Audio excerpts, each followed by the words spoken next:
children, how are you? I hope you all are doing good. So today we are going to start a chapter which name is Shelter for All. So think and do. Name these houses. This is a hut, this is a tent, this is a igloo, right?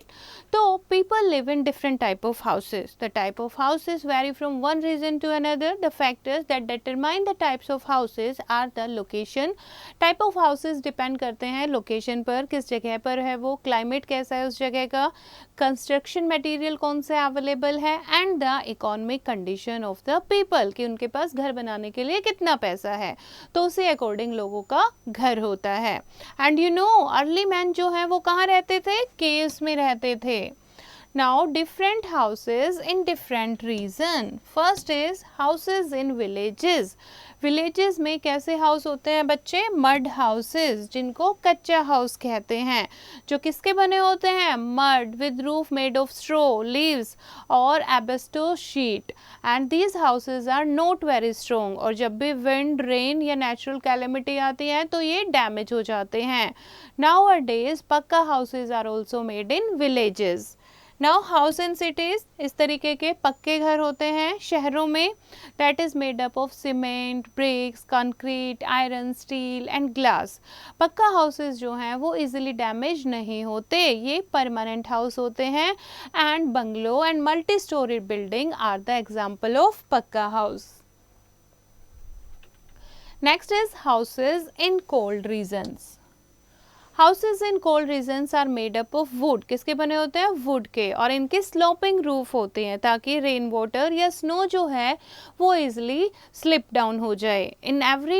In very cold areas like Greenland people built igloo from ice block. और जहाँ पर बहुत ज़्यादा ठंड होती है, बहुत बर्फ़ पड़ी रहती है, वहाँ पर लोग जो हैं आइस ब्लॉक से ही घर बना लेते हैं, जिनको इग्लू कहते हैं. To keep the igloo warm, they are covered with animal skin on the inside. Now, houses in hot region. गर्म जगह पर कैसे घर होते हैं? In hot regions like plains, houses have flat roof, thick wall होती है, हाई सीलिंग होती है. This help in keeping the house cool in summers and warm in winter. So in desert some people live like nomad. Desert में कुछ लोग जो हैं वो नोमैड भी होते हैं, यानी मूव करते रहते हैं प्लेस टू प्लेस.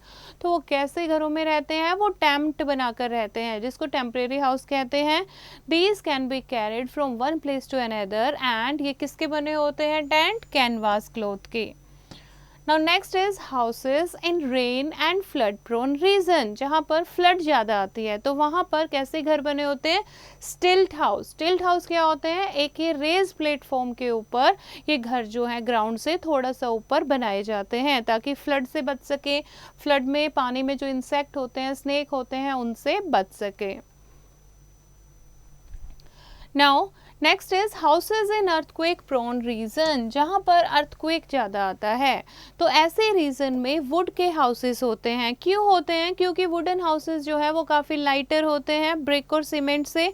सो अगर वो अर्थक्वेक के कारण कोलैप्स हो जाएंगे, टूट जाएंगे, तो ज़्यादा किसी को नुकसान नहीं पहुँचेगा.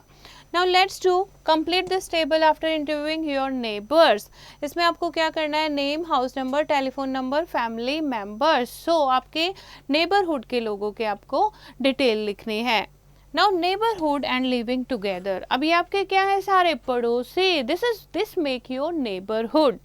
A settlement is a place where people live, and a hamlet, a village, town or city are different kinds of settlement. We, the human beings, are social beings. We live together in a society. Whether we live in city, village or town, the house where we live is a part of a neighborhood. एक neighborhood में सारे लोग होते हैं जो next जिनका house होता है हमारे घर के आसपास जो रहते हैं, तो वो हमारे क्या होते हैं? neighbors होते हैं. कुछ neighborhood में market, school, park, temple और बस स्टैंड भी होता है. नाउ नेबरहुड में क्या क्या होता है बच्चे? Post office, park, medical store, green grocer, neighbours, grocery store, market, school and bank. All the people living in a neighborhood share these facilities. Now people of a neighborhood celebrate festival together. और जो एक neighborhood में लोग रहते हैं वो सारे festival मिलकर मनाते हैं और एक दूसरे की ज़रूरत के टाइम पर हेल्प करते हैं. Now social behavior of insects. insect जैसे कि ants and honeybees, they live and work in a group just like human beings. Therefore, these insects are called social insect क्योंकि ये भी human being की तरह groups में रहते हैं. Social insects live in colonies that they build. Ants, bees and termites are social insects. Now ants live in ant hill. कहाँ रहती है ये? ant hills पर रहती हैं जो मड की बनी होती है. There are 3 kind of ants: queen ants, female worker and male ants. Queen ants are bigger than the other ants, and when the queen ants lay eggs, the worker ants look after the eggs and also find food. Now the only function of the male ant is to mate with the queen, and in an ant hill there are separate chambers for laying eggs. और ant hill में बहुत अलग अलग bill होते हैं, chambers होते हैं egg ले करने के लिए, फूड स्टोर करने के लिए और रेस्ट करने के लिए और स्लीप करने के लिए. Worker ants also help to protect the colony from enemies. Now, an ant can lift 20 times its own body weight. चींटी जो है बच्चे अपनी बॉडी वेट से 20 गुना ज़्यादा वेट उठा सकती है. Now next है bees. Bees live together in a beehive. कहाँ रहती हैं? छत्ते में, beehive में. There is one queen bee, some male bees called जिनको ड्रोन कहते हैं, and many worker bees in a beehive. Queen bee जो है वो एग ले करती है, मेल बी जो है वो क्वीन बी की हेल्प करते हैं रिप्रोडक्शन में, and the duties of worker bees is to build and clean the hive and also collect nectar from flowers and store it in the hive. तो ये worker बीज का काम होता है. तो बच्चे इस तरीके से सोशल इंसेक्ट्स जो हैं वो ग्रुप्स में रहते हैं. Now revise the chapter. A neighborhood consists of families of neighbors, their houses and the common facilities they use.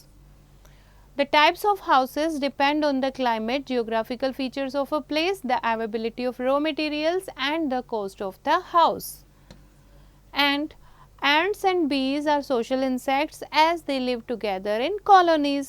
So this is the chapter बच्चे. I hope you have understood the chapter. You have to read it once again and do the practice of exercise yourself.